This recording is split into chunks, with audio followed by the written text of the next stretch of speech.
తర్వాత మరొక మెసేజ్ ఉంటుంది. మన విక్టర్ పాల్ గారు గూడూరు నుంచి వచ్చినారు. వారు ఒక 20 నిమిషాలు మాట్లాడతారు. వర్తమానానికి ముందు వర్తమానం కొరకై సహోదరులు రమేష్ గారు అడవికోళ్ళు ప్రార్థన చేస్తారు. వర్తమానం కొరకై సిద్ధపాటు కొరకై ప్రార్థన చేస్తారు సహోదరులు రమేష్ గారు.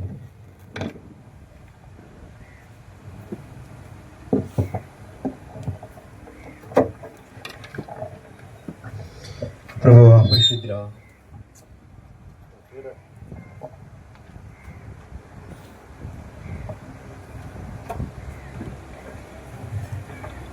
మమ్మల్ని మిక్కిలిగా ప్రేమించిన దేవా, ఆకాశమందున్న ఆశీర్వైన దేవా, యుగయుగములు సజీవుని దేవా, నీకే వాళ్ళదమైన ప్రభువా, ఇప్పటి వరకు కూడా నిన్ను ఆరాధించిన కొరకై, నిన్ను మహింపరచడం కొరకై మాకు ఇచ్చిన ధన్యత పెట్టండి. నేను మరో కుమారుని దాసుని నిలబెడుతుండగా నీ దాసుని మదుగు చేసి మాకు కావాల్సిన మాటలు మాకు దయచేయండి. లోకస్వార్త 12వ అధ్యాయం 12వ వచనం ప్రకారంగా ఆత్మవిషయం మాట్లాడించడం దయ చూపించండి. ఇర్మియా 1వ అధ్యాయం 9వ వచనం ప్రకారంగా ఆ మాటలని నీ దాసుని ఉంచమని, నేను ఆ మాటలను కూడా మా వినగల చెవులు గ్రహించుకున్న హృదయాన్ని మాకు దయచేయండి. నేను మా మధ్యలో నీ ఆత్మ మాత్రమే ఉంచమని, దృష్టిని దూరపరచమని, ఇద్దరు మంత్రులు నీ కృపా నీ కనుక మాకు దయచేయమని యేసయ్య పరిశుద్ధ నామములో అతి మిక్కిలిన పూర్వకంగా బ్రతిమాల వేడుకుంటూ నా పరమతండ్రి, ఆమేన్. అందరికి వందనాలు. సమయంలో దేవుని యొక్క సేవకులముగా, దేవుని పని పరిచయం చేసేటువంటి వారముగా మనం ఎంతో బాధ్యత అనేది మనకి కలిగిందిగా కనిపిస్తుంది. కనుక మనం ఎంతవరకు దేవుని యొక్క పని యథార్థముగా నమ్మకముగా చేస్తున్న విషయాన్ని, ఎందుకంటే నాకు సాక్షి అయిన వాడు పరలోకంలో ఉన్నాడని యోబు చెప్తూ వస్తున్నాడు. నాకు సాక్షి అయిన వాడు పరలోకంలో ఉన్నాడు. ఎక్కడున్నాడంట? పరలోకంలో ఉన్నాడు. చాలా ప్రాముఖ్యమైన విషయం. ప్రియ సహోదరులారా, ఎందుకని చెప్తూ వస్తున్నామంటే, ఒకరోజు నిన్ను గురించి, నన్ను గురించి, మనల్ని గురించి ప్రభు సాక్షి మీద ఉన్నాడు. అక్కడ స్పష్టంగా యోబు ఆ విషయాన్ని జ్ఞాపకం చేస్తున్నాడు. నాకు అంటూ వస్తున్నాడు, నాకు సాక్షి అయిన వాడు పరలోకంలో ఉన్నాడు. ప్రిమిట్ వాళ్ళారా, పరలోకంలో ఉన్నటువంటి ప్రభు మనల గురించి ఒకరోజు సాక్ష్యం ఇస్తాడు. మనం నిజంగా యథార్థముగా దేవుని యొక్క పని చేస్తుంటే, బడా నమ్మకమైన నువ్వు యథార్థముగా పనిచేసావు కనుక నిన్ను అనేకమైన వాటి మీద నేను అధికారిగా నియమిస్తాను. రెండోదిగా నా మందిరంలో నిన్ను కాపాడుబడివాడుగా ఉంటానని జకర్యా గ్రంథంలో జ్ఞాపకం చేస్తూ వస్తున్నాడు. అలాగే ఇక్కడ 2 భాగాలు మనం జ్ఞాపకం చేసుకుంటే, దేవుని యొక్క అధికారాన్ని ప్రభు మనకి ఇచ్చాడు. దేవుని యొక్క అధికారాన్ని మరి ఆయన సాక్షులముగా, ఆయన బిడలముగా, ఆయన సేవకులముగా ఆ పని చేస్తుంటే నిజంగా నీకు అధికారం ఇవ్వడమే కాదు, కానీ దేవుని మందిరంలో అధికారం ఇస్తూ ప్రభు నిన్ను కాపాడుతాడు. చూడండి, ఆ మాట చదువుదాం. జకర్యా గ్రంథము 3వ అధ్యాయం. తీసిన వారు దయచేసి చదవండి. జకర్యా గ్రంథము 3వ అధ్యాయం.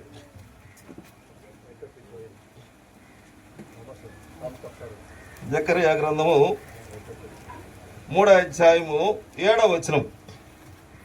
సైన్యములకు అధిపతి యెహోవా సెలవిచ్చినదేమనగా, నా మార్గములో నడుచుచు నీకు అప్పగించిన దానిని, నేను నీకు అప్పగించిన దాన్ని భద్రముగా గైకొనిన ఎడల నీవు నా మందిరం మీద అధికారివై నా ఆవరణములను కాపాడు వాడవగుదవు.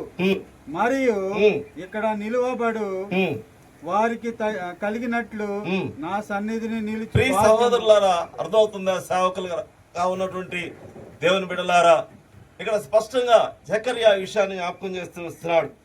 నా మార్గములో నడుచు, నేను నీకు అప్పగించిన దాన్ని భద్రముగా గైకునే. ఎట్లా గైకోవడాలంట? చాలా ప్రాముఖ్యమైన విషయం. దినాల్లో సేవకులైనటువంటి వారికి అనేక సమస్యలు వస్తాయి. దేవుని బిడ్డలైన వారికి అనేక సమస్యలు వస్తాయి. మరి అనేక శోధనలు వస్తాయి. అనగా మనమైతే తెచ్చుకోం, కానీ వాటికి అయ్యే కొన్ని పుట్టుకొని వస్తాయి. అయితే దాంట్లో మనము యథార్థముగా, నమ్మకముగా ఎప్పుడైతే ఆ పని చేస్తూ వస్తామో, దేవుడు మనకి ఇక్కడ కొన్ని విషయాలు జ్ఞాపకం చేస్తూ వస్తున్నాడు.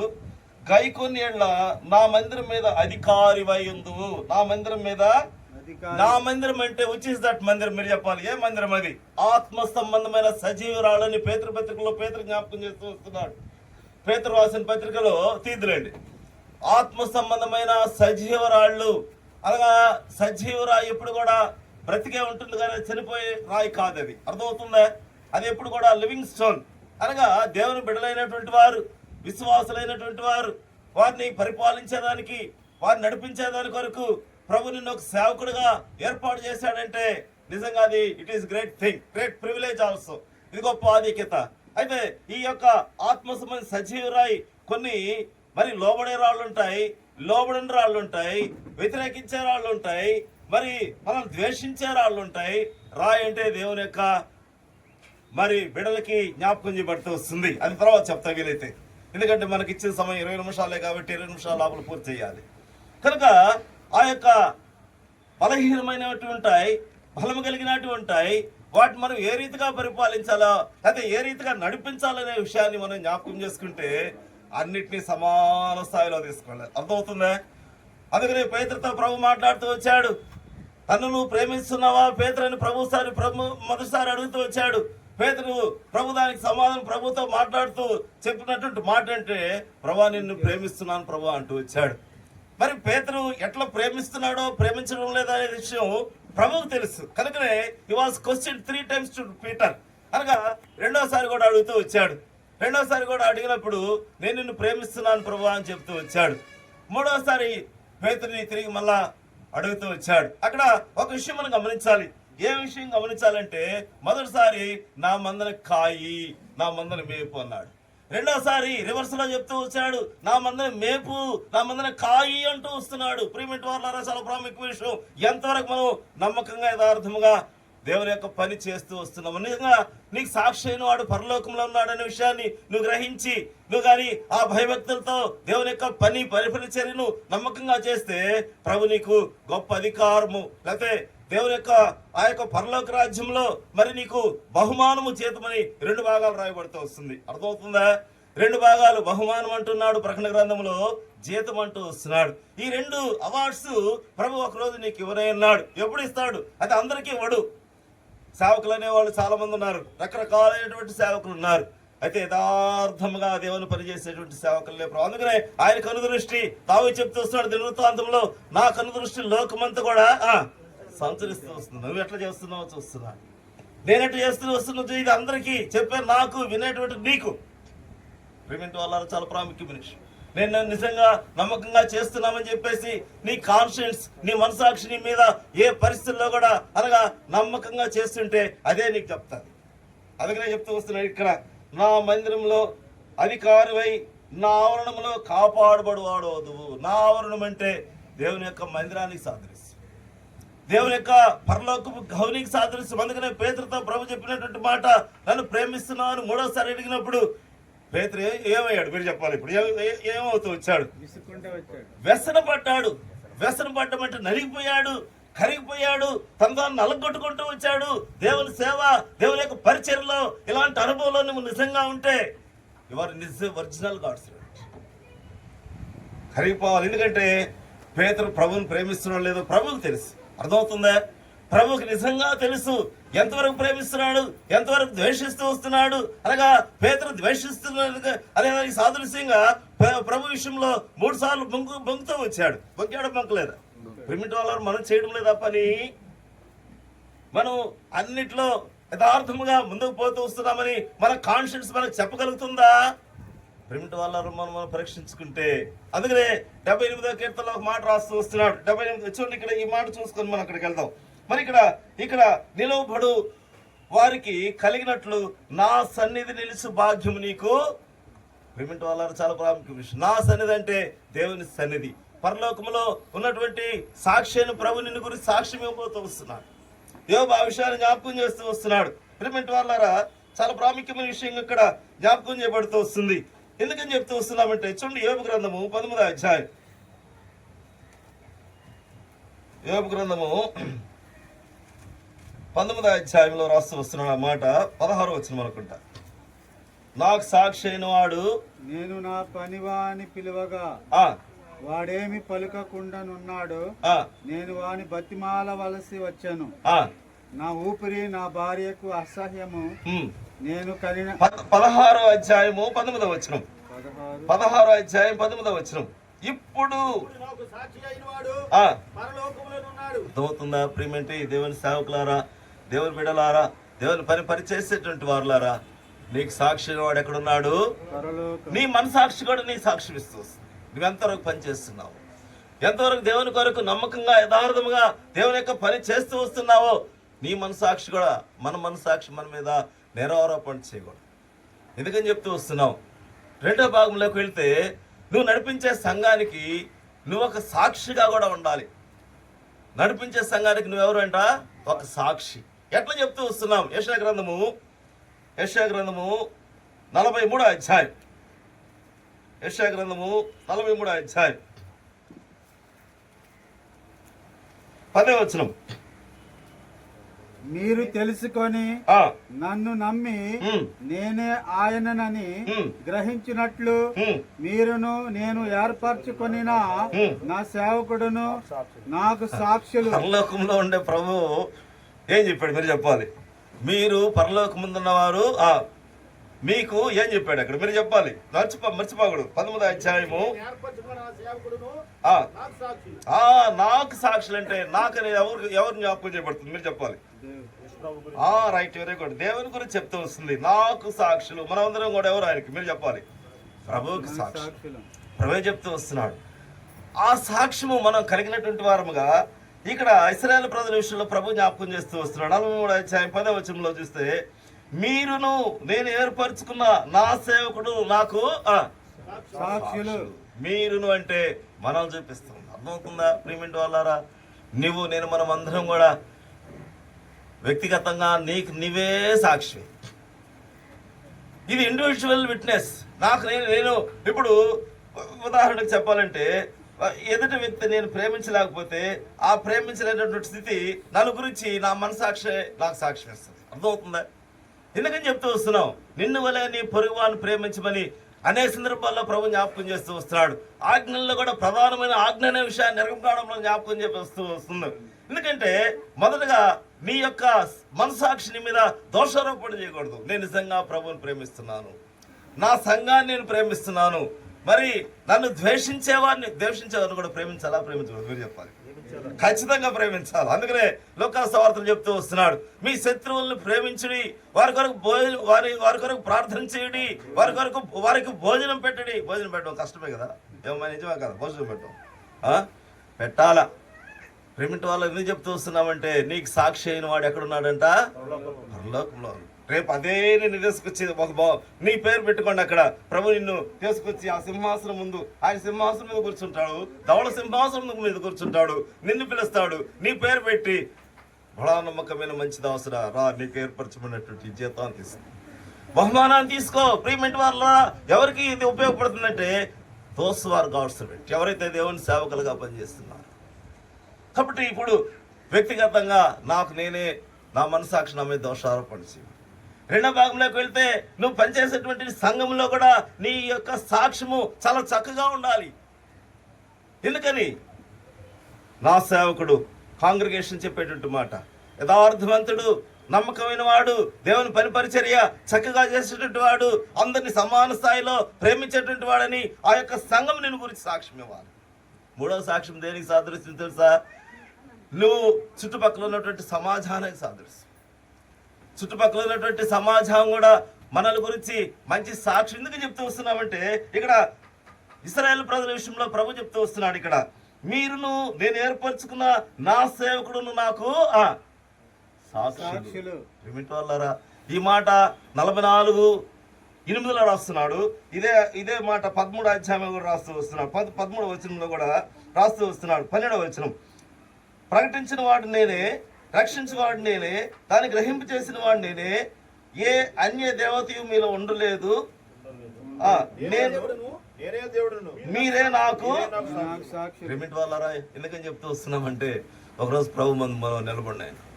నువ్వు నిజంగా మంచి పరిచయం చేస్తుంటే, దేవుని కొరకు వాడబడేటువంటి అర్హమైన పాత్రగాను ఉంటే ప్రభు నిన్ను గురించి ఆ యొక్క జకర్యాలో చెప్పిన రీతిగా ఆయన ఆవరణంలో కాపాడబడతాం. ఆయన మందిరంలో నిలిచేటువంటి ధన్యత నీకు ఇస్తాడు. ప్రియమైన వాళ్ళారా, ఆ రీతిగా ఒకరిని జ్ఞాపకం చేసుకుని మనం ముగించుకుందాం. ఆ రీతిగా చేస్తూ వచ్చాడు. చూడండి 78వ కీర్తన గ్రంథము 78వ అధ్యాయం 71-72 వచనాలు. తన దాసుడైన దావీదుని కోరుకుని గొర్రెల దొడ్లో నుండి అతను పిలిపించెను. అతడు పాడి గొర్రెలను వెంబడించుటకు మాన్పివేసి తన ప్రజలైన యాకోబును తన స్వాస్థ్యమైన ఇశ్రాయేలును మేపుటకై ఆయన అతను రప్పించెను. అతడు యథార్థ హృదయుడై వారిని పరిపాలించెను. కార్యములందు నేర్పరి అతడు వారిని నడిపించెను. ఎవరి గురించి చెప్తూ వస్తాడు ఈ మాట? ఎవరి గురించి చెప్తూ వస్తుంది? దావీదుని గురించి చెప్తూ వస్తున్నాడు. దావీదు యెహోవాకు ప్రియుడు. దావీదు అంటే అర్థం ఏంటంటే యెహోవాకు ప్రియుడు. ప్రభువు యేసు క్రీస్తు వారిని గురించి తండ్రి అయిన దేవుడు సాక్ష్యం ఇస్తూ వచ్చాడు. ఏ సాక్ష్యం ఇచ్చాడు మీరు చెప్పాలి? which is the witness from the father of the Jesus. ఈయన నా ప్రియ కుమారుడు. I will be joy through the my beloved son. ప్రియమైన వాళ్ళరా, నిన్ను కూడా దానియేలు గురించి కూడా ఒక సాక్ష్యం ఇచ్చినటువంటి వాడుగా ఉన్నాడు. మరి ప్రభు తండ్రి అయిన దేవుడు ఏం సాక్ష్యం ఇచ్చాడు? బహుప్రియుడు. దానియేలు నువ్వు బహుప్రియుడు అని చెప్తూ వస్తున్నాడు. 2-3 దగ్గరలో ఆ విషయాన్ని జ్ఞాపకం చేస్తూ వస్తున్నాడు. దానియేలు ఒక ప్రార్థన చేస్తూ వస్తుంటే ఆ ప్రార్థన ప్రభు విని దానియేలు దగ్గరికే దిగొచ్చినటువంటి వాడుగా ఎంత నమ్మకస్తుడో ఒకసారి ఆలోచన చేసుకోండి.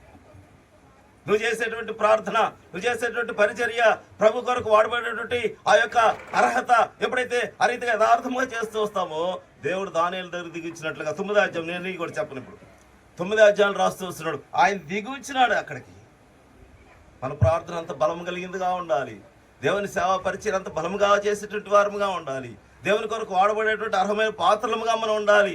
మరి రాబోయేటువంటి ఆయన ఇచ్చే బహుమానము జీతం తీసుకునేటువంటి వారముగా ఉండాలంటే దేవుని కొరకు నిజమైనటువంటి అర్హమైన పాత్రలు కొన్ని రకాలు ఉన్నాయి. ఇప్పుడు అన్ని రకాలు చెప్పాలంటే వద్దు.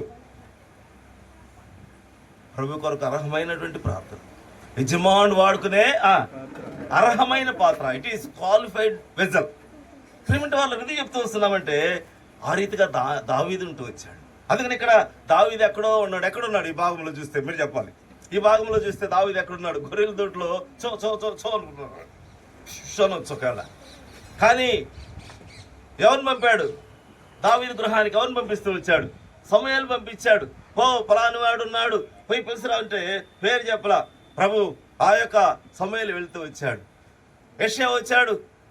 మరి మీలో ఒకరిని ప్రవక్తగా ఎంచాలంటే 8 మందిని తీసుకొచ్చి మధ్య 7 మందిని తీసుకొచ్చి పెట్టాడు. No, not this people. ప్రిమిట్ వాళ్ళారా, మరి ఇంకెవరైనా ఉన్నారా అని అడుగుతూ వస్తున్నాడు. ఇంకెవరైనా ఉన్నప్పుడు ఈ తండ్రి కూడా మర్చిపోయాడు. అందుకనే ఆయన తండ్రి మరుస్తాడు, తల్లి మరుస్తాడు. ఆయన మనల్ని ఏం చేయడు? యెషయా రాస్తున్నాడు ఆ మాట. ఆయన మనల్ని ఏం చేయడు? ఆయన సంకరించుకునేటువంటి వాడు, మనల్ని మోసేటువంటి వాడు. మరి యెషయాలో ఇంకో వాడు ఆయన ప్రేమ ద్వారా, ఆయన తాలిము ద్వారా, ఆయన ఓర్పు ద్వారా మనల్ని ఆయన భరించి మోసుకునేటువంటి వాడుగా ఉంటూ వస్తున్నాడు. యెషయా గ్రంథంలో రాస్తూ వస్తున్నాడు. ప్రేమ అంటే మనందరికీ తెలుసు. తాలిం అంటే ఏంటి అర్థమని చెప్పాలి. తాలిం అంటే ఏంటి? ఆయన ఓర్పు ద్వారా. ఆయనకేముంది అక్కడ? ఓర్పు ఉంది, ప్రేమ ఉంది, తాలిం ఉంది. ఆయన మనల్ని ఎత్తుకునుచు మోసుకునుచునని ఇప్పుడు గద్దెనాలన్నింటిలో కూడా ఇప్పుడు దావీదు విషయంలో కూడా అదే జ్ఞాపకం చేయబడుతుంది. ఇంకెవరైనా ఉన్నారా అని అడిగాడు అక్కడ. ఇంకెవరైనా ఉన్నారా అని అడిగినప్పుడు తండ్రి కూడా మర్చిపోయాడు. అప్పుడు ఎప్పుడో గుర్తొచ్చింది. ఉన్నాడు. ఎక్కడున్నాడు? గొర్రెలు కాడ గొర్రెలు కోరుస్తున్నాడు. ప్రిమిటి వాళ్ళారు ఎంత ప్రభు దృష్టిలో దావీదు ఉన్నాడు ఒకసారి ఆలోచన చేసి పిలుసురా తెలుసుకొచ్చారు. అప్పుడు అన్నాడు ఒక మాట. ఏమన్నాడు మీరు చెప్పాలి? ఏమన్నాడు? ఇంకా నేను కోరుకున్నవాడు ఇతడే. సేవ చేసేదని కోరుకున్నవాడు, నేను కోరుకున్నవాడు ఇతడే. ప్రియ సహోదరుడా, ఒక సేవకులుగా మీరు ప్రభు నిన్ను కోరుకుంటూ వచ్చాడు. ఆయన పరిచర్య యథార్థంగా చేసేదని కోరుకుంటూ వచ్చాడు. ఆయన నిన్ను ఎన్నుకున్నటువంటి వాడుగా ఉంటూ వచ్చాడు. ఆయనకు సాక్షిగా ఉండాలని ప్రభు నిన్ను గురించి ఆయన సాక్ష్యమే ఉన్నాడు. అర్థమవుతుందా? సాక్ష్యాన్ని కాపాడుకోవాలా, సాక్ష్యాన్ని త్రోసిపుచ్చుకోవాలి? మీరు చెప్పాలి ఇప్పుడు. సాక్ష్యం ఎందుకని చెప్తూ వస్తున్నామంటే ఇక్కడ అతడు యథార్థ హృదయుడై వారిని పరిపాలించెను. ప్రేమిటి వాళ్ళారా, హెబ్రోనులో ఎన్ని సంవత్సరాలు వెళ్ళాడు? ఇశ్రాయేలు ప్రజలు ఎన్ని సంవత్సరాలు ఏలుతూ వచ్చాడు? మొత్తం 40 సంవత్సరాలు. దినవృత్తాంతంలో పోతే కనిపిస్తుంది. నేను ఇప్పుడు అక్కడికి వెళ్ళను. ఎందుకని చెప్తూ వస్తున్నామంటే అన్ని 40 సంవత్సరాలు దావీదు పరిపాలిస్తూ వస్తున్నాడు. ఎందుకని? ఆయన యొక్క యథార్థతను బట్టి. అందుకనే ఇక్కడ దావీదుని పిలిచి ఏం చెప్తూ వస్తున్నాడు చూడండి. ఆ మాట చదువుదాం. సమూయేలు గ్రంథము, మొదటి సమూయేలు గ్రంథము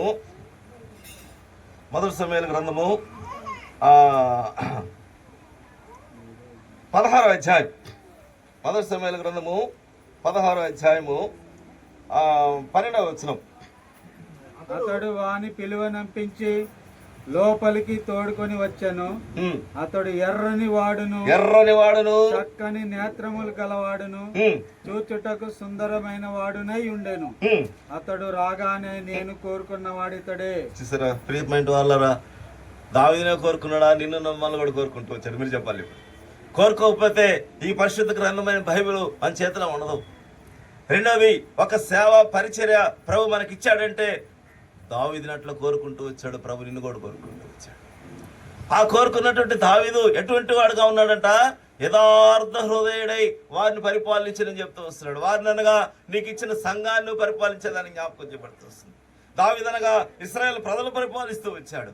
వాళ్ళకి ఎక్కడ కూడా ఏ విధమైనటువంటి మరి ఇబ్బంది లేకుండా చేస్తూ వచ్చాడు. ఉదాహరణకి చెప్పాలంటే సౌలు దేవుని ద్వారా అభిషేకించబడ్డాడు. మరి అభిషేకించబడినటువంటి సౌలు మరి దావీదుని అనేక సందర్భాల్లో చంపాలని ప్రయత్నం చేస్తూ వచ్చాడు. చేసాడు, చేయలేదు. చేసిన పరిస్థితుల్లో మరి ఆ విషయము తన కుమారుని యోనాతాను ద్వారా దావీదుకి తెలిసినప్పటికి కూడా దావీదు సౌలు విషయంలో దేవుని ద్వారా ఏర్పరచబడినవాడు, ఇతన్ని ఏం చేయలేనటువంటి ఒక డెడికేటెడ్ మైండ్ ఎవరిలో కలిగిందంటే దావీదులో కలుగుతుంది. అనగా ఒకవేళ మనకు ఎవరైనా హాని చేశారనుకోండి, మనల్ని తిట్టారనుకోండి, మనల్ని ద్వేషించారనుకోండి, మనం దూషించారనుకోండి, మనల్ని కాని మాట మన మీద నిందలేస్తూ వచ్చారనుకోండి, మనం ఏం చేయాలి? వాళ్ళని ప్రేమించాలా, ద్వేషించాలా? ఖచ్చితంగా ప్రేమించాలి. నేను అదే చేస్తాను వాళ్ళ దగ్గర ప్రార్థన. ప్రభా, నన్ను దూషించే వాళ్ళని కాపాడు ప్రభా, నన్ను ద్వేషించే వాళ్ళని దీవించు ప్రభా, నన్ను తిట్టేవాళ్ళని ప్రార్థించే వారిని దీవించి ఆశ్రయించు ప్రభా అని ఓపెన్గా అందరి మధ్యలో నేను చేస్తూ వస్తాను. ప్రేమిటి వాళ్ళు ఎందుకు చెప్తూ వస్తున్నావు? అదే నీకు ఒక రోజు కట్టి వస్తుంది. కట్టి వస్తుందంటే నీకు బహుమానం ప్రభు దగ్గర. ఇప్పుడు దావీదు దగ్గరికి వెళ్తే ఏం చెప్తూ వస్తున్నాడు? యథార్థ హృదయుడే వారిని పరిపాలించాలంటే సౌలునే తీసుకోండి. సౌలు ఏం చేస్తూ వచ్చాడు? దావీదుని తిరస్కరిస్తూ వచ్చాడు. అనేక సందర్భాల్లో చంపాలని ప్రయత్నం చేస్తూ వచ్చాడు. ఒక సందర్భంలో అదుల్లాము గుహలో మరి దావీదు రెడ్ హ్యాండెడ్గా సౌలు దావీదు చేతులు దొరికినప్పటికి కూడా ఆ వస్త్రపు చెంగు మాత్రమే కట్ చేస్తూ వచ్చాడు. అక్కడ ఎందుకు చేసి వచ్చాడు? గుర్తు కొరకు చేశాడు. అది కూడా బాధపడ్డాడు తర్వాత. అయ్యో, నేనే పని చేశానే, ఎందుకని చేశాను? అభిషేకించబడిన వాడు నేను చేయకూడదు. ఆ విషయము మరి దావీదుకు కూడా చెప్తూ వచ్చాడు. దావీదు చెప్పినప్పుడు యోనాతాను గురించి ఏమంటాడు తెలుసా? ఏమంటాడు? మీరు చెప్పాలి. నాయన, నీ యొక్క బుద్ధి ఎటువంటి బుద్ధి అంట? ఉపకార బుద్ధి. ఎటువంటి బుద్ధి అయింది? చూడండి, ఆ మాట చదువుతాం. 24వ అధ్యాయం, మొదటి సమూయేలు గ్రంథము 24వ అధ్యాయం 24:16 నుంచి. దావీదు ఈ మాటలు సౌలుతో మాట్లాడి చాలింపగా సౌలు, దావీదా నాయన, ఈ పలుకు నీదేనా అని బిగ్గరగా ఏడ్చి దావీదుతో ఇట్లనెను, యెహోవా నన్ను నీ చేతికి అప్పగింపక నన్ను చంపక విడిచినందున ఈ దినమున నీవు నా అపకారమునకు ఉపకారము చేసిన వాడవై నా ఎడల నీకున్న ఉపకార బుద్ధిని వెల్లడి చేసితివి గనుక నీవు నాకంటే డెడికేటెడ్ మైండా కాదా? మీరు చెప్పాలి. ఇప్పుడు డెడికేటెడ్ మైండా కాదు ఇదా? అంత అపకారం చేసినటువంటి సౌలు చేతికి దొరికినప్పుడు ఏం చేయాలా? 3 ముక్కలు చేయాలా? చేయకూడదు. అది విశ్వాస లక్షణం కాదు, సేవకుల లక్షణం అసలు కాదు. ఇప్పుడు దావీదు ఏం చేస్తూ వస్తున్నాడు? ఆ మాట తెలిసినప్పుడు కూడా సౌలు దావీదుల గురించి ఒక సాక్ష్యం ఇచ్చి, అందుకు నేను చెప్పాను మనకు సాక్షి అయిన వాడు ఎక్కడున్నాడంట? ఇప్పుడు దావీదుల గురించి మన సాక్ష్యం రేపు కూడా ఎవరినైనా అడిగేవాడు. ప్రేమిటి వాళ్ళ నిన్ను గురించి కొడేవారు. ఇప్పుడు ఏం చెప్తూ వస్తున్నాడు? ఈ పలుకు నీదేనా అని బిగ్గరగా ఏడ్చి. ఎవరు ఏడ్చారు ఇక్కడ? సౌలు ఏడుస్తూ వస్తున్నాడు. దావీదుతో, యెహోవా నన్ను నీ చేతికి అప్పగింపగా నీవు నన్ను చంపక విడిచినందున ఈ దినమున నీవు నా అపకారమునకు ఉపకారం. ఇప్పుడు అతనే ఒప్పుకుంటాడు, ఒప్పుకోవడం లేదు. అక్కడ ప్రేమిటి వాళ్ళారా, మనకు అపకారం చేసేవాళ్ళు చాలా ఉంటారు. మనకు వ్యతిరేకంగా పనిచేసేటోళ్ళు ఈ దినాల్లో నిజంగా బ్రదర్స్ కంటే సిస్టర్స్ ఎక్కువ ఉంటారు సంఘంలో. బ్రదర్స్ కంటే కూడా బ్రదర్స్ ఏమో బాగానే పోతారు, మంచిగా పోతారు వాళ్ళు. ఒకవేళ ఏదైనా ఉన్నప్పటికి కూడా వాళ్ళు బయట పడరు, లోపల కొనుక్కుంటారు లేకపోతే వెళ్ళిపోతారు. సిస్టర్స్ అట్ట కాదు, మనల్ని తిట్టేవాళ్ళు పక్కకు పోయి తిట్టేవాళ్ళు ఉంటారు. అయినప్పటికీ కూడా మనల్ని ప్రేమించాలి, వాళ్ళకు ఉపకార బుద్ధి చూపించాలి. వారికి మరి దావీదు ఎట్లా ఉపకార బుద్ధి కలిగినటువంటి వాడుగా ఎప్పుడైతే ఉంటూ వచ్చాడో ఆయన నీతిపరుడిని మరి సౌలే సాక్ష్యం ఇచ్చినట్లుగా నా జీవితంలో కూడా ప్రభు సాక్ష్యం ఇవ్వాలి. ప్రేమింటి వాళ్ళారా, అందుకనే సాక్షి అయిన వాడు ఎక్కడ ఉన్నాడంట? ప్రేమింటి వాళ్ళు నిన్ను గురించి సాక్ష్యం ఇస్తాడు, దాని గురించి సాక్ష్యం ఇస్తాడు. పేతురు యొక్క అనుభవంలోకి వెళ్తే ప్రభుని వంకినప్పుడు కూడా పేతురు తిరిగి సమకూర్చుకుంటూ వచ్చాడు. సమకూర్చుకున్నాడు. ఎప్పుడైతే సిలువలో ప్రభునేసు క్రీస్తు వేలాడుతూ వస్తున్నాడో ఎక్కడి నుంచో దూరం చూస్తూ వచ్చాడు. చూచి ఆ చూపు ఈ చూపు కలిసిపోయినప్పుడు తనలో కృంగుదల వచ్చింది, తనలో వ్యసనం వచ్చింది. అయ్యో నా ప్రభువుని అప్పగించాను. అదే యోధాకు రాగల. యోధా ఏం చేస్తాడు? ప్రియమింటి వాళ్ళరా, ఎందుకని చెప్తూ వస్తున్నామంటే ఒకవేళ పొరపాటు చేసినప్పుడు కూడా దాన్ని ఏం చేయాలి? మనం ఆ పొరపాట్లు ఏం చేయకూడదు, నిలిచి ఉండకూడదు, దాన్ని తిరిగి సమకూర్చుకోవాలి దావీదు వల్లే. ఇప్పుడు ఇక్కడ మనం జ్ఞాపకం చేసుకుంటే దావీదు ఉపకార బుద్ధి కలిగినటువంటి వాడుగా ఉన్నారు. అపకార బుద్ధి లేదు సుమా మీ జీవితంలో కూడా. ఒకవేళ మనం ఎందుకని చెప్తూ వస్తున్నామంటే ద్వేషించే వాళ్ళే ఉంటాం. కాబట్టి మొదటి బుద్ధి చూస్తే ఉపకార బుద్ధి దావీదులో ఉంది. దేవుని బిడ్డలైనటువంటి దేవుని సేవకులైనటువంటి మనలో ఒకవేళ మనం తిట్టే వాళ్ళు ఉన్నప్పటికీ, ద్వేషించే వాళ్ళు ఉన్నప్పటికీ, మనల్ని ఎలాంటి పరిస్థితుల్లో ఉన్నప్పటికీ కూడా వాళ్ళ పట్ల మనం ప్రేమ. ఈ ప్రేమ ఎవరు ప్రేమ మీరు చెప్పాలి? తండ్రి ప్రేమ మారదు, మార్పు చెందని ప్రేమయే తండ్రి ప్రేమ అర్థమవుతుందా? తండ్రి ప్రేమ ఏంది ఎప్పుడు. అందుకనే ఎగ్జాంపుల్ చెప్పాలంటే దానికి యోధా కనిపించాడు. యోధా కనిపిస్తానే ఏమన్నాడు?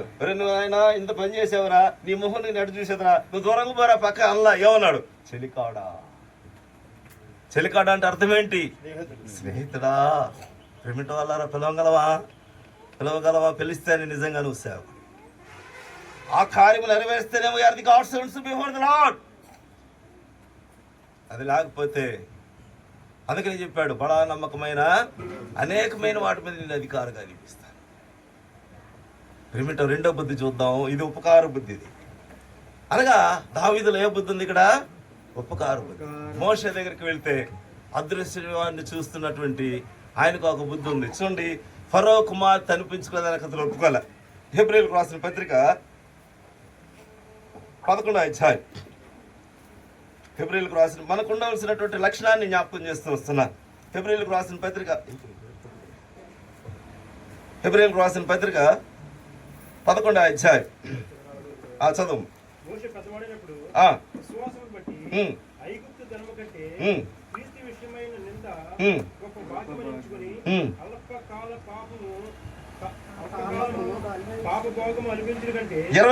విశ్వాసం బట్టి అతను అదృశ్య చూచినట్టు స్థిర బుద్ధి గలవాడై. ఏ బుద్ధి అంటే ఆయనకి? స్థిర బుద్ధి. చాలా మొదలుగా ఉపకార బుద్ధి మన జీవితంలో కలిగినటువంటి శత్రువును ప్రేమించే ఉపకార బుద్ధి. అర్థమవుతుందా? రెండోది విశ్వాసం బట్టి విశ్వాసం అంటే అది మన చేతిలో పెట్టుకునేది కాదు, మన జోబులో పెట్టుకునేది కాదు, మన ఇంట్లో బీరువాలు పెట్టుకునేది కాదు. సేఫ్ లాకర్లు ఎక్కడ ఉండాలి విశ్వాసం మీరు చెప్పాలి? హృదయంలో. అందుకనే ప్రభు యోహాను సువార్త 14లో చెప్తూ వస్తున్నాడు, నా యందును దేవుని యందును విశ్వాసం ఉంచుడి, మీ హృదయంలో కలవరపడనీకుడి, వెరవనీకుడి. ప్రియ సహోదరి మరి సహోదరుడా, మన జీవితంలో సేవకులుగా ఎక్కడ కలవరం వచ్చినప్పుడు కూడా మన చూపు ఎక్కడ ఉండాలి? అందుకని నేను చెప్తూ వస్తున్నాడు హెబ్రీ 12లో ఏం చెప్పాడు మీరు చెప్పాలి? హెబ్రీ 12 విశ్వాసం అనేది నిరీక్షించుకోవడం నిజ స్వరూపమని హెబ్రీ 11లో 1లో చెప్పాడు. 12:2 అని చెప్తూ వస్తున్నాడు. చూడండి 2వ వచనం, విశ్వాసం కర్తయు దాన్ని కొనసాగించు వాడిని యేసు వైపు చూచుచు. పందెంలో ఎట్లా పరిగెత్తాలంట? ఇప్పుడు మోషే పరిగెత్తలేదా? ప్రేమింటి వాళ్ళారా, విశ్వాసంతో అదృశ్యాన్ని చూస్తూ ఎటువంటి బుద్ధి ఉంది మోషేలో? ఎటువంటి బుద్ధి ఉంది? స్థిరమైన మనలో ఉండాలి. అప్పుడు మీరు చెప్పాలి. ప్రభు చూస్తున్నాడు, నీకు సాక్ష్యమైన పరలోకంలో ఉన్నాడు. నువ్వు ఇప్పుడు ఆ మాట మర్చిపోబాకండి, ఇప్పుడు మర్చిపోబాకండి. రాబోయే నీ సేవ చేసి పరిచయం చేసినంత కాలంలో నాకు సాక్షి అయిన వాడు, నాకు కూడా అది నీకే కాదు చెప్పాను, నాకు కూడా సాక్షి అయిన వాడు ఎక్కడ ఉన్నాడంట? మోషేకి సాక్షి అయిన పరలోకంలో ఉన్నాడు, దావీదుకు సాక్షి అయిన పరలోకంలో ఉన్నాడు, పేతురుకు సాక్షి అయిన పరలోకంలో ఉన్నాడు, యోధాకు సాక్షి అయినవాడు కూడా పరలోకంలో ఉన్నాడు. అందుకనే చెప్పాడు, వారిని పొడిచిన వారు ఒకరోజు వారిని చూస్తారంట, వారిని దూషించిన వారు ఒకరోజు వారిని చూస్తారంట, వాళ్ళు బలితో పొడిచిన వాళ్ళని చూస్తారంట. ప్రభుకి ఎన్ని గాయాలు మీరు చెప్పాలి, ప్రభుకి ఎన్ని గాయాలు మీరు చెప్పాలి, ప్రభుకి ఎన్ని గాయాలు? 12 గాయాలా 15 గాయాలా? 5 గాయాలు, పంచి గాయాలు. ఒకటి తలలో ఏం కొట్టారు? 2 చేతుల్లో 2, రెండో గాయం అది. మూడో గాయం కాళ్ళల్లో. పిలిమిటి వాళ్ళారా, మరి 1, 2, 3, 4, 5ది యోహాను సువార్త రాస్తున్నాడు, బల్లెముతో పొడిచారు. యోహాను సువార్త 13 వచ్చారు. దేంతో పొడిచారంట? పంచగాయాలు పొందాడు ప్రభు. ఈ పంచగాయాలు ఎవరైతే చేస్తూ వచ్చారో వాళ్ళందరూ ప్రభు చేసిన ఒకరోజు నిలబడినా ఉన్నారు. నిలబడరా? ఒకవేళ మన సేవ పరిచయం కానీ సేవగా సరిగా లేకపోతే మనం కూడా ప్రభు ముందు నిలబడతాం. నీకు అప్పగించిన పని అందరూ చేశావు. దావీదు యొక్క అనుభవంలో నీతిపరుడుగా ఉపకార బుద్ధి కలిగిన వాడుగా ఉన్నావా? నిన్ను ఏర్పాటు చేసుకున్నా. మరి నువ్వు ఒకవేళ ముందుగా నువ్వు ఎక్కడి నుంచి వచ్చావో నాకైతే తెలియదు, కానీ సేవకుడుగా నేను జ్ఞాపకం చేస్తాను. రెండోది, మోషే యొక్క అనుభవంలో స్థిరమైన బుద్ధి మనం కలిగినట్టు వారు. స్థిరమైన, ఇట్ ఈస్ పర్మనెంట్. ఏమంటుంది? విజ్డమ్. ప్రేమిటి వాళ్ళారా, దేవుని బిడ్డలు, we are the God's rights. ఆ మాట మర్చిపోవు. నీకు సాక్ష్యం పరలోకంలో ఉన్నాడు. అందుకనే యుక్తిస్తున్నాడు ఇక్కడ, స్థిరబుద్ధి గలవాడై రాజాగ్రహమును భయపడక. మనమైతే లోకాన్ని చూసి భయపడతాం. ఇది 4 సవారు చేయలేకపోతున్నాం, లోకానికి భయపడుతూ వస్తున్నాం. వాస్తవం, అది వాస్తవం. అయితే ఇక్కడ ఏం చెప్తున్నాడు మోషే? ఆయన రాజు ఏదో కావచ్చు, నాకెవరు కావాలి? క్రీస్తు విషయమైన నింత గొప్ప భాగ్యము ఎంచుకుంటూ వస్తుంది. క్రీస్తు విషయమైన గొప్ప అదే స్థిరమైన బుద్ధి. అదే మనకే బుద్ధి, అది స్థిరమైనటువంటి బుద్ధి. ప్రేమిటి వాళ్ళ మన జీవితంలో మనం కలిగినటువంటి వారు. మూడో బుద్ధి చూసి ముగిచేస్తాం.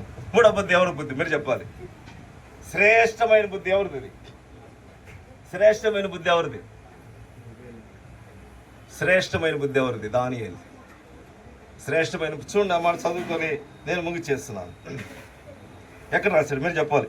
ఆ చాయిస్ మీకు ఇస్తున్నా. ఎక్కడ రాశాడైనా సరే.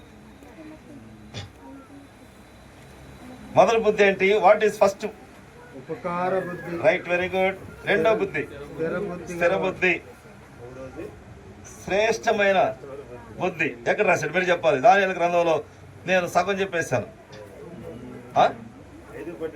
5వ అధ్యాయము, దానియేలు గ్రంథము 5వ అధ్యాయం.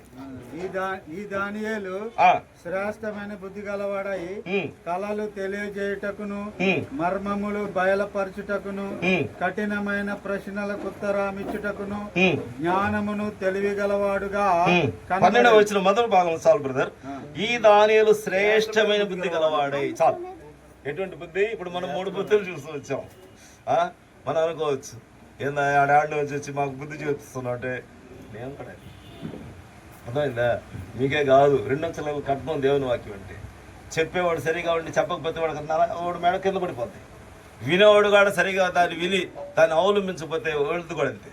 అందుకే ఇప్పుడు మూడో బుద్ధి కలిగినటువంటి అనుభవాలకు వెళ్తే శ్రేష్టమైనది. ఎందుకంటే మన ప్రభు ఇటువంటి అందరిలో అతి శ్రేష్ఠుడు, మనకందరికి తానే ప్రభువు. అందరిలో అతి కందరికి తానే ప్రభువు.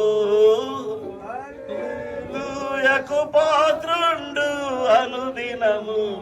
అర్థమవుతుందా? అందరిలో యోనా కంటే శ్రేష్ఠుడు, మోషే కంటే శ్రేష్ఠుడు. అందరిలో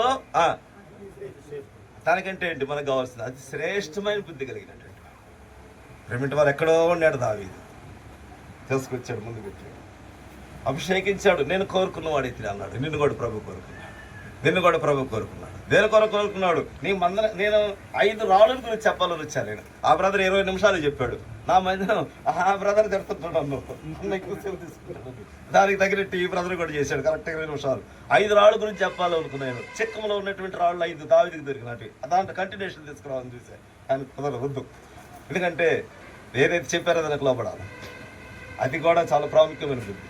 కాబట్టి ఇక్కడ మనం జ్ఞాపకం 5 రాళ్ళకి 5 పేర్లు కూడా ఉన్నాయి. నేను ఇప్పుడు వాటి గురించి చెప్పను. కాబట్టి ఎక్కడో ఉన్నటువంటి దావీదుని తీసుకొచ్చి నిన్ను కూడా ప్రభు కోరుకున్నాడు. దేని కోరుకున్నాడు? యథార్థముగా దేవుని నీకు సాక్షి అయినాడు పర్లేదు. రెండోదిగా జ్ఞాపకం చేసుకుంటే ఆ యొక్క కోరుకునేటువంటి అనుభవంలో దేవుని సేవ పరిచర్య ఎప్పుడైతే నమ్మకంగా యథార్థం జక్కర్యాలో చూసినట్టుగా ఆ మందిరంలో నిన్ను ఒక అధికారిగా ప్రభు నియమిస్తాడు. ఈ లోకం అధికారి కలెక్టర్ ఉన్నాడు అనుకోండి, కొంతకాలమే కలెక్టర్ పని, అర్థమవుతుందా? కొంతకాలమే. ఆయన సర్వీస్ రిటైర్ అయిన తర్వాత ఆయన మొహం చూసేవాడు కూడా ఉండరు. ప్రధానమంత్రి అయినా అంతే, ఇంకెవడైనా సరే అంతే. కానీ నిన్నట్టు కాదు, దేవుని యొక్క ఆయన ఆలయంలో, పరిశుద్ధ ఆలయంలో ప్రభువునికి అధికారిగా ఒక బహుమానం ఇచ్చి పౌలు దగ్గరికి పోతే కొన్ని విషయాలు వస్తాయి దీనికి సంబంధించి. నేను పోను అక్కడికి. మూడవదిగా దావీదు ఆ రీతిగా ప్రజలు పరిపాలించే పరిస్థితుల్లో సౌలు యొక్క దుర్బుద్ధిని తనకు తెలిసినప్పుడు కూడా సౌలు ప్రేమించాడు. మనం కూడా అనేక మంది మనకు వ్యతిరేకం పనిచేస్తున్నప్పుడు కూడా వాళ్ళు మనం ఏం చేయాలి? ద్వేషించాలా, ప్రేమించాలా? ఖచ్చితంగా ప్రేమించాలా. వాళ్ళు తెచ్చేవాళ్ళు అయినా సరే, ఎందుకంటే నువ్వు ఉపకార బుద్ధి దావీదులో ఉంది, మనకు కూడా కావాలన్నా ఉంది. రెండోది మోషే అదృశ్య అనగా ముందున్నవన్నీ కూడా వాటి వైపు చూడాలి. అదృశ్యమైన వాటి దేవుని వైపు చూస్తూ ఫరో కుమారుడు అనిపించుకోలేదనుకో, ఫరో కుమారు అనిపించుకోవాలంటే ఎంత ధనియ తెలుసా? అది శ్రేష్టమైన బంగారం ఉంటాయి ఐగుప్తులో. అంతటి అధికారం కలిగినటువంటి వాడు వాటన్నిటి వైపు చూడాలి. క్రీస్తు విషయమైన ఎంత గొప్ప భాగ్యమని దేవుని బిడ్డల విషయంలో కానీ క్రీస్తు విషయంలో కానీ అస్థిరమైనటువంటి బుద్ధి కలిగిన వాడుగా ముందుకు పోయినటువంటి వాడుగా ఉంటుంది. మూడోవారెవరు? దానియేలు. శ్రేష్టమైన బుద్ధి. వద్దు నాకు ఇది, నా సర్వశక్తులు, నా శక్తిమంతుడు నాకున్నాడు, నేను రాజా నీ యొక్క ప్రతిభకి నేనేం చేయను, I should not worship you what you are statue. నాకొద్దని నా ప్రభు. ఆయన ఎందుకని ఆయన చెప్తూ వస్తున్నాడు, పూజార్హుడు నా ప్రభు. స్థిరమైన శ్రేష్టమైన బుద్ధి. ప్రిమింట్ వాళ్ళ ఈ మూడు కూడా మన జీవితంలో సేవా పరిచర్లో ఎప్పుడైతే మనం ముందుకు పోతామో ప్రేమించు. అందుకనే నీ యొక్క కనబడే సహోదరుని మనం ప్రేమించకపోతే కనబడి దేవుని ప్రేమించలేమని మొదటి యోహాను పత్రికలో చెప్తాం. కానీ ప్రేమిస్తాం. స్థిరమైన బుద్ధి కలిగిన వారముగా, శ్రేష్టమైన బుద్ధి కలిగిన వారముగా. మూడోది ఏంటి?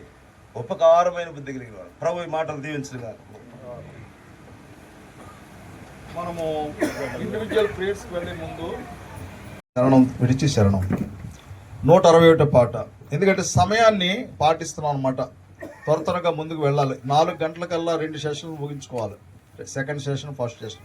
ఎందుకంటే బ్రదర్స్ గేట్ దూర ప్రాంతాలు వెంట ట్రైన్స్ మరి ఉన్నాయి, నవజీవన్ ఎక్స్ప్రెస్ విజయవాడ. మరి ఆ కారణాన్ని బట్టి మరి కార్యక్రమాలు చాలా కుదించి ముందుకు నడిపిస్తున్నాం. 161 పాట, వేరే కీర్తన 159. మనం లేచి నిలబడి పాడుకుంటాం మార్చి.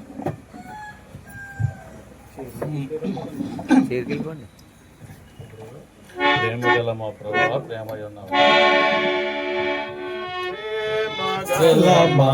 ప్రభువా, ప్రేమ ప్రేమయ్యున్నావయ్యా, ప్రేమ గల మా ప్రభువా, ప్రేమయ్యున్నావయ్యా, ప్రేమ గల మా ప్రభువా. నీకు ప్రేమ నిత్యమైనది, కరుణతో ఆకర్షించే. నీకు ప్రేమ నిత్యమైనది, కరుణతో ఆకర్షించే. ఏకముగా రుజువాయెను, ప్రాణమిచ్చుట ద్వారానే. ఏకముగా రుజువాయెను, ప్రాణమిచ్చుట ద్వారానే. ప్రేమ గల మా ప్రభువా, ప్రేమయ్యున్నావయ్యా, ప్రేమ గల మా ప్రభువా. ఫలమగు ఈ ప్రేమ మనల క్రీస్తులో బంధించెను. ఫలమగు ఈ ప్రేమ మనల క్రీస్తులో బంధించెను. వల్లభడదు ఎవరికి క్రీస్తు ప్రేమను చాటను. వల్లభడదు ఎవరికి క్రీస్తు ప్రేమను భాపను. ప్రేమ గల మా ప్రభువా, ప్రేమయ్యున్నావయ్యా, ప్రేమ మరణమంత బలము గలది నీదు ప్రేమ ప్రభువా మరణమంత బలము గలది నీదు ప్రేమ ప్రభువా వరదలాత్మజలవు విజయుడాని ప్రేమను వరదలాత్మజలవు విజయుడాని ప్రేమను ప్రేమగల మా ప్రభువా ప్రేమయ్యున్నావయా ప్రేమగల మా ప్రభువా కూర్చోండి.